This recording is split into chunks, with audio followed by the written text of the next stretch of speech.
जितना पखिया पेर उते टिमके बाहिड़ी, जितना पखिया पेर उते टिमके बाहिड़ी, बियो बाड़ींदो केर खाहोड़ी की खीर दिया।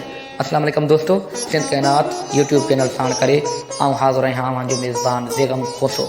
जी दोस्तों, दुनिया में केतिरनि अज़ीम शख्सियतनि जनम वरितो आहे जिन पंहिंजे फ़न व फ़िक्र सां हिन दुनिया ते तमामु वॾा ऐं गहरा असर छॾिया। थॉमस एडिसन पिणु उन्हनि अज़ीम शख्सियतनि मां हिकु हुयो। हा दोस्तों, थॉमस एडिसन ई उहो अज़ीम शख़्स आहे जंहिं बल्ब ईजाद करे समूरी दुनिया खे रोशन करे छॾियो हुयो। थॉमस एडिसन जी नंढपण जी ज़िंदगीअ सां वाॻियल हिकु किसो खणी अॼु आऊं हाज़िर थियो आहियां। त थॉमस एडिसन हिकु ॾींहुं स्कूल मां मोटियो त हुन हिकु ख़त पंहिंजी माउ खे ॾिनो। उहो ख़त संदसि उस्तादनि हिन जी माउ जे लाइ मोकिलियो हुयो। संदसि माउ जॾहिं उहो ख़त खोलियो त उहो ख़त पढ़ी बेइख़्तियार रोअण लॻी ऐं संदसि अखियुनि मां ॻोढ़ा वहण लॻा ऐं हूअ वॾी आवाज़ सां उहो ख़त पढ़णु लॻी त तुंहिंजो पुटु तमामु ज़हीन ॿारु आहे, हीअ स्कूल हिन लाइ तमामु नंढो आहे ऐं हिन खे पढ़ाइण लाइ स्कूल में सुठा उस्ताद बि न आहिनि। तंहिं करे तूं पंहिंजो पाण पंहिंजे पुट खे पढ़ा ऐं हुन जी तरबियत कर। छाकाणि त थॉमस एडिसन जी माउ पढ़ियल कढ़ियल हुई ऐं तरबियत याफ़्ता हुई। तंहिं करे हुन पंहिंजे पुट जी भरपूर नमूने सां तरबियत कई ऐं हुनखे आला तइलीम ॾिनाई। पोइ दुनिया ॾिठो त वॾो थी थॉमस एडिसन हिकु अज़ीम साइंसदान बणियो।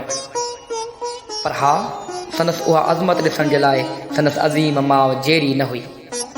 हा, उन वक़्तु थॉमस एडिसन जी उहा अज़ीम माउ जेरी न हुई जंहिं हिन अज़ीम शख़्स जी परवरिश कई, जंहिं हिन अज़ीम शख़्स खे तइलीम ॾिनी ऐं संदसि तरबियत कई।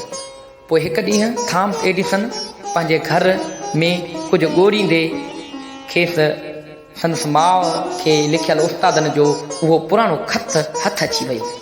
थॉमस एडिसन जॾहिं उहो ख़त खोले पढ़णु शुरू कयो त हूअ हैरान रहिजी वियो।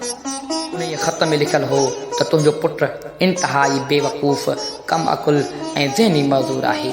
असां हिन खे हाणे वधीक स्कूल में नथा रखे सघूं। थॉमस एडिसन जॾहिं उहे लफ़्ज़ पढ़िया त हूअ दंग रहिजी वियो ऐं हुन उन वक़्तु ई पंहिंजे डायरीअ में लिखियो त थॉमस एल्वा एडिसन हिकु ज़हनी मज़ूर ॿारु हो, पर हिकु अज़ीम माउ खेसि सदीअ जो हिकु अज़ीम साइंसदान बणाए छॾियो। जी दोस्तो, हीउ हुयो हिन अज़ीम शख़्स जो किसो जेको असां अॼु अव्हां खे ॿुधायो। हिन समूरे किसे ॿुधाइण जो मक़सदु सिर्फ़ु इहो हुयो त अव्हां बि पंहिंजे ॿारनि खे, अव्हां बि पंहिंजे धीअरनि खे पढ़ायो त जीअं उहे वॾियूं थी जॾहिं मारू बणिजनि त पंहिंजे पुटनि जी तरबियत बि थॉमस एडिसन जी माउ जीअं कनि। हा, हिन किसे ॿुधाइण जो इहो मतिलबु हुयो त असांजूं धीअरूं पढ़ी करे अज़ीम माउ बणिजनि ऐं उहे बि पंहिंजे पुटनि खे पढ़ाए करे अज़ीम शख़्सियत बणाइनि। आख़िर में आऊं सभिनी खे गुज़ारिश कंदुसि त मुंहिंजे यूट्यूब चैनल सिंध कायनात खे सब्सक्राइब कयो, छाकाणि त जेके बि वीडियोज़ आऊं हिते अपलोड कंदुसि उहे अव्हां वटि ईंदियूं ऐं अव्हां असांजूं मालूमाती ऐं दिलचस्प वीडियो ॿुधी करे फ़ैज़ हासिलु कंदा। वरी महिरबानियूं वॾा वॾा, थोरा न थोरा मूं ते मारू वॾनि जा। जितना पखिया पेर